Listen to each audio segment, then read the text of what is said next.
the world turns on its axis. Very recent events, the attempted assassination of Donald Trump, the withdrawal of Joe Biden, the appalling genocide occurring in Gaza, makes one reflect on how the world is apparently changing very fast. So in this short talk, I want to stand right back, to become a Martian, as it were, or go to a high mountain and look down on 3 or 4 of the great shifts which seem to be changing the tides of history in a very small compass, in several decades since the millennium. And there are many others, of course, but these are ones that are prominent in my mind, at least. One of them is the geopolitical shift. Roughly, this is a shift in a quarter of a millennium, a period of 250, 300 years.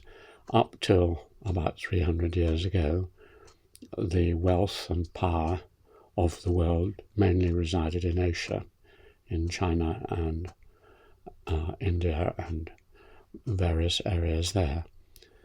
In the last 250 years since the Industrial Revolution, the power has shifted to the West, and I grew up in a world where I assumed Western civilization and capitalism, democracy would spread and encompass the world. That was believable until about 20, 30 years ago. Then, since visiting Japan, China, and India and elsewhere, and particularly recently in China, I've seen how we have and are reverting to the previous situation. In other words, it is going to be, so it's predicted, the century of Asia, not just China, but also the other parts, the 4 little tigers, and Southeast Asia, Singapore, Malaysia, and so on. And they are going to be the richest parts of the world and the most powerful in many ways. And that is a considerable shock. I have only really realized how Eurocentric my vision has been through my own education, and despite being an anthropologist who studied all civilizations and cultures as equals, I do realize that deep down I have assumed that the Western hegemony, as it's often called, is now nearly over. And this is becoming apparent in many spheres of our lives.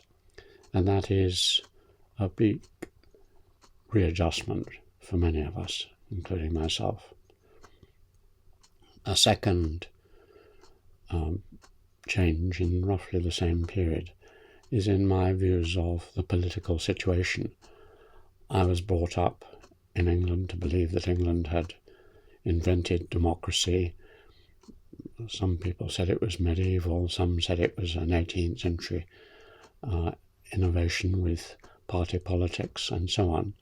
And this had spread to America, and then democracy, the rule of the people by the people through their elected representatives, would be the system that would govern the world.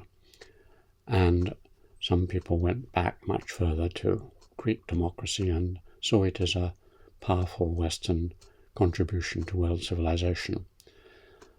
Recent events again, the very rapid shift to the right in certain parts of Europe and India, and now predicted in America, has shaken our belief in the wisdom and rationality of democracy.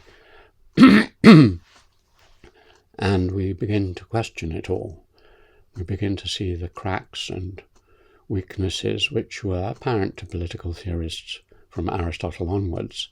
Mob rule, the rule the tyranny of the majority, the fact that our elected representatives don't represent us, and so on.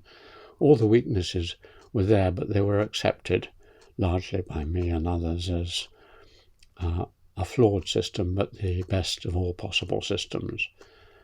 We now have to stand right back and question that. It may be the best, who knows, but certainly it is becoming challenged. Variants, mixed kinds of people's rule, whether through a single party, as in China, whether through guided elections, as in Russia, whether in guided elections, as in India, whatever system, there are many now who believe that there are contenders and that democracy, suitable for small populations of a few million in the 18th or 19th century, won't work now properly. And we've really got to rethink from the roots upwards our system of government in a world of mass media and popular movements and mobilizations.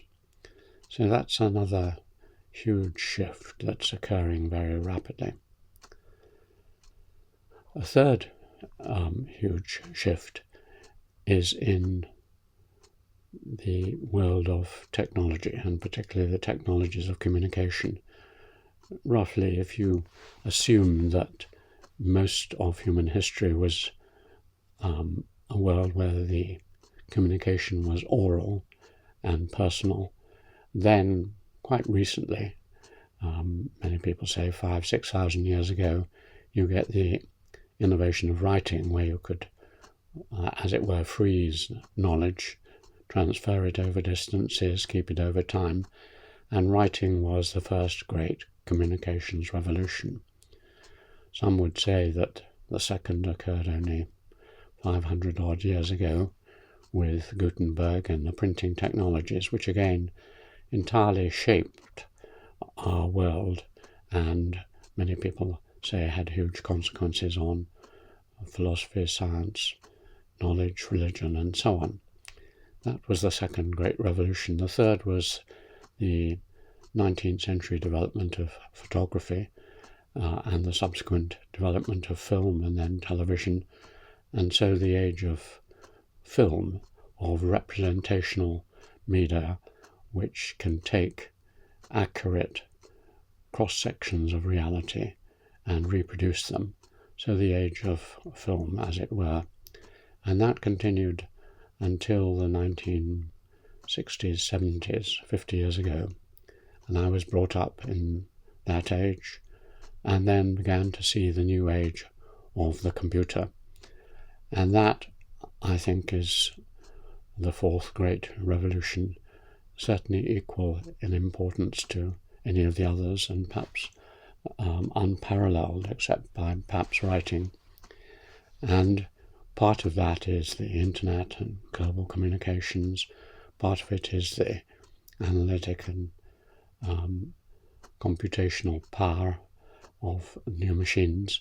And now, more recently, we're all talking about artificial intelligence and the way in which, at last, the tools of the body, extensions of man, have moved from the arms, the legs, the stomach, up to the head, and we are replacing ourselves, or at least paralleling ourselves, with artificial brains which can do many of the things which we thought were particularly ascribed to human beings. So that revolution of computing is completely changing everything. And then the final one is so profound and deep that I've only really began about it recently. That is the change in the philosophical underpinnings of our world. Again, we can hugely simplify. We can say that up to about 3,000 years ago, all civilizations believed in a world not dissimilar to tribal societies. In other words, we believed in a world where everything was interlinked, that the natural world of animals and humans and others was interfused and blended with a world of power and spirits, and there was no separation. There was no up there heaven and down here earth.